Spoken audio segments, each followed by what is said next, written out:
Hey everybody, it's your boy SergDragon and welcome back to another edition of the Heavens Monsters podcast. With me today is Xavier Hill. Once again, MVP is in the ring, so that can only mean one thing. Big things popping, little things stopping. Sit back, relax, and enjoy the view, because the Heavens Monsters podcast is for people better than you. Today we are going to cover March 10th of 2020 Impact Wrestling. So let's go ahead and note that the night surprisingly started with Rhino versus Madman Fulton. In this match, we would have none other than Rhino winning the match with a gore. But then, of course, Jake,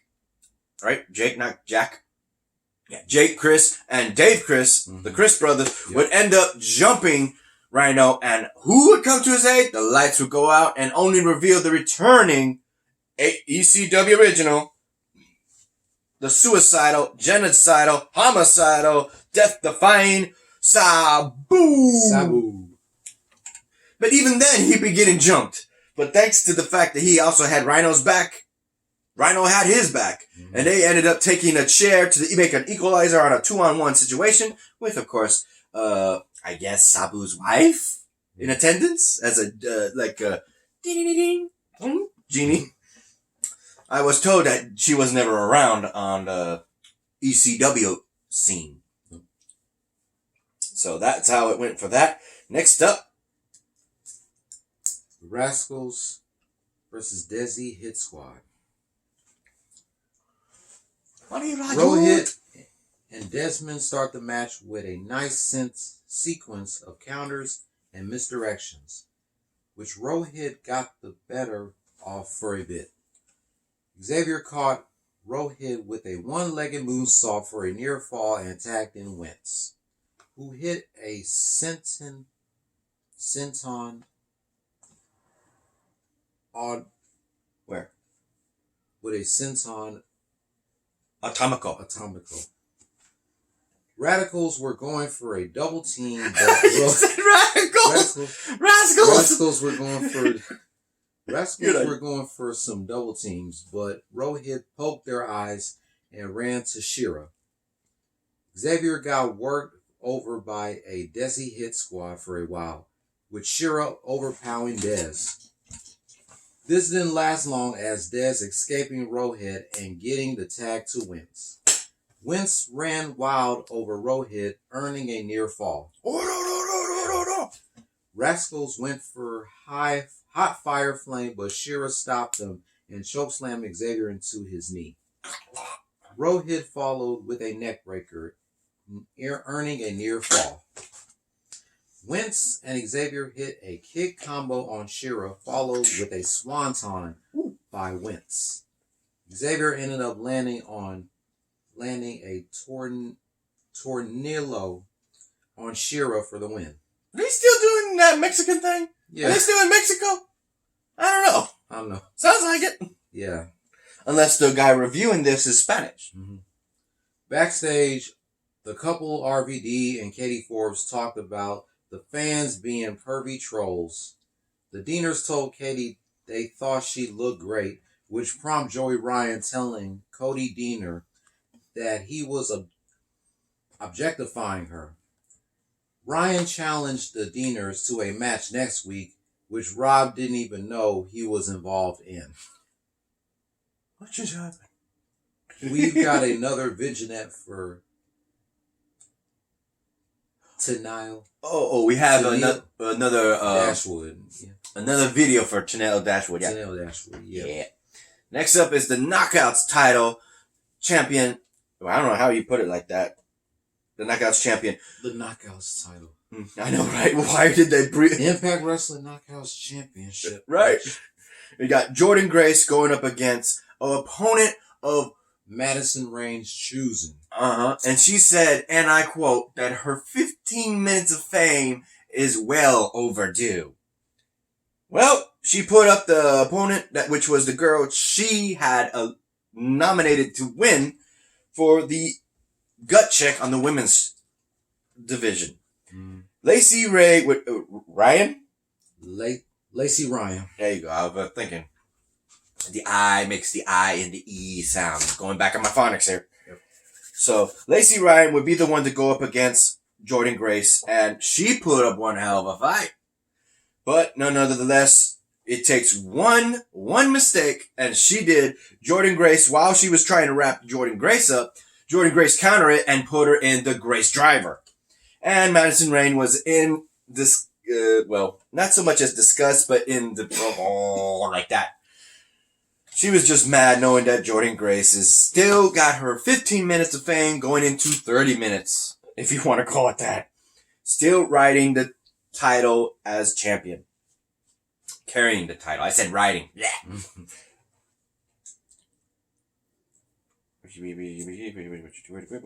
There's more add-ons to this.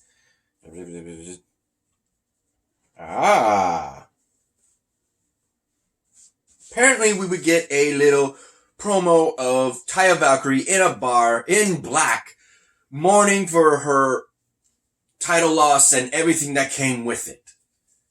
Even guys who were listening to her was like, get me out of here, and running out of there.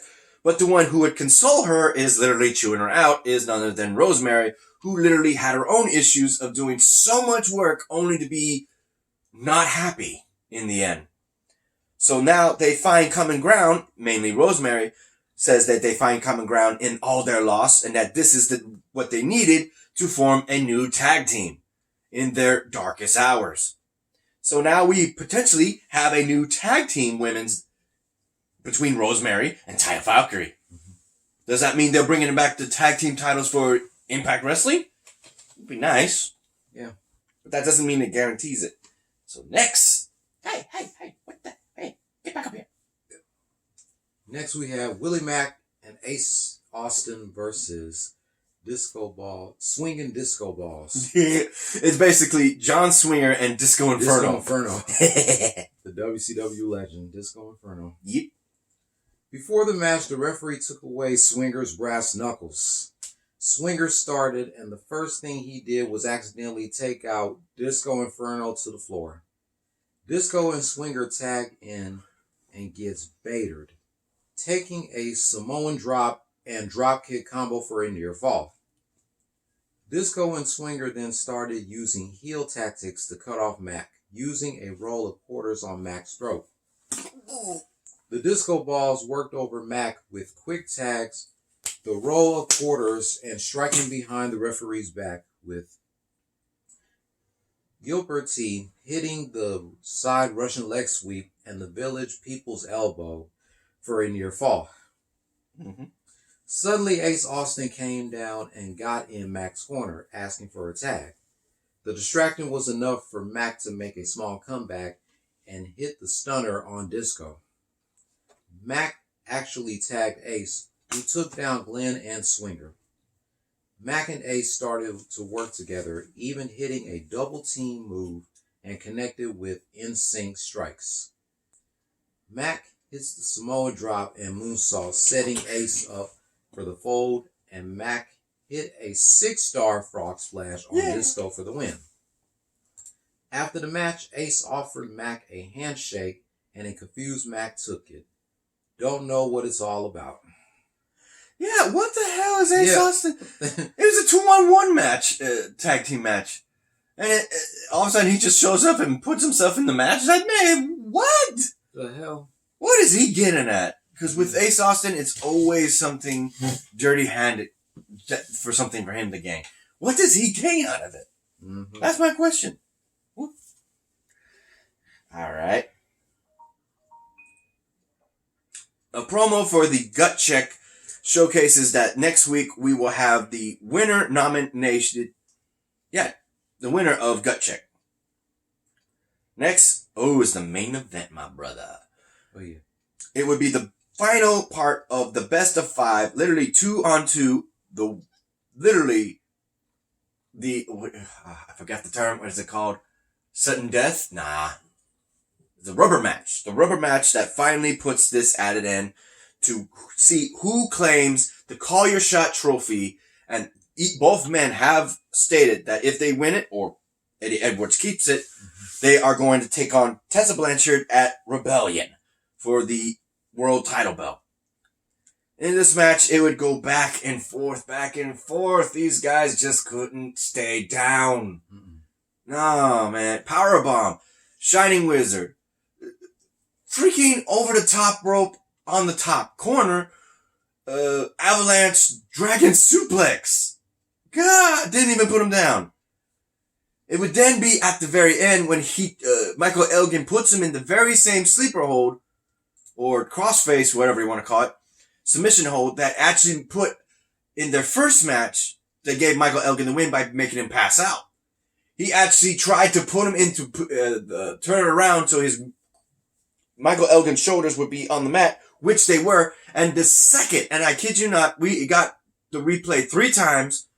The second that the referee said 3, because during the match, the original ref got knocked out and was recuperating and saw what he saw that we all saw.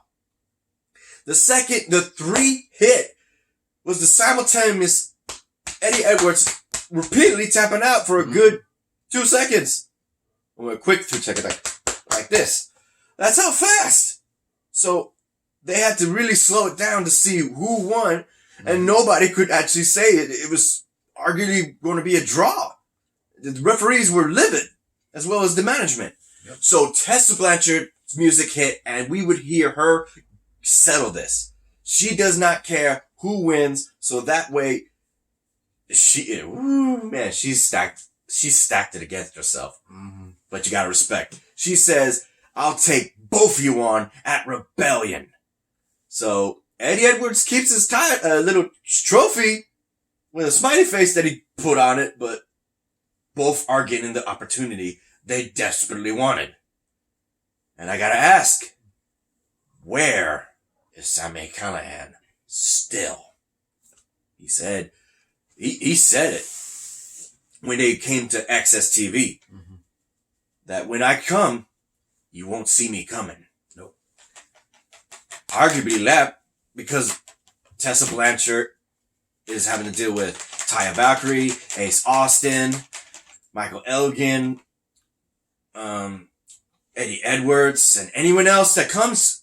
So by the time she's already calmed down and put Sami Callihan behind her, I guess that's when he will come up from behind her. So what's your 2 cents, bro? Man, my 2 cents, I think Tessa Blanchard made the right decision, since this last match between Michael Elgin and Eddie Edwards ended in a no contest. I believe it was a right decision for Tessa Blanchard to make it a triple threat match for the Impact Wrestling World Championship at Rebellion. Also, I wasn't really paying attention because of the fact that I put it on my TV, so I was helping Mom cook. But you were enjoying yourself. I was hearing you. So tell him what you were watching. Moose. His interview. Yeah, go ahead. Yeah, he was wearing a nice fresh suit. That's why I said his name. Moose. Apparently, who was the guy they threw the throwback match on? Who won the X Division in the X match, Ultimate X match? Chris Sabin. Yeah, Chris Sabin walked up to Moose, from what I can tell, and enough said. Since Moose has issues with the old TNA and says that TNA is dead because now we're going by Impact, so anyone from the TNA era, he really does not respect whatsoever. So TNA superstars are coming out of the woodworks into Impact Wrestling to pick a fight with Moose and his disrespecting comments. So now we got, what's his name again? Chris Sabin. Sabin. I was about to say Daniels. Christopher Daniels. I got him on my mind still. Oh, that's something we forgot to mention on freaking AEW because they didn't cover that. Should I mention it? Should. Yeah. Apparently, a promo would be put on Christopher Daniels on AEW for the Dark Order. And it's like one of those brainwashing types, because in the message, you would keep hearing certain lines in a different outfit. It says, down with the Dark Order, and screw Dark Order, and Dark Order sucks. A counter brainwashing method against the Dark Order, who's been using those tactics to brainwash people who are at their worst or at their lowest or the most frustrated, to bring them in and have the, what you call minions, the creepy people in the masks, just swarm around the ring and outnumber them to no end. So now, with the SCU and Colt Cabana working together to take on the Dark Order, this is looking good, but still asks who the excellent one is, if there is one at all. So, a little bit of AEW for that, but anything else? That's it. That's my 2 cents. Do the call shot, bro. All right. Last shout outs goes out to all the members of the Heavens Monsters podcast. Myself, Xavier Hill, Birthday Boy, Mike Henry, and Andre Mitchell. A link to our 3 YouTube pages will be in the descriptions down below, as always.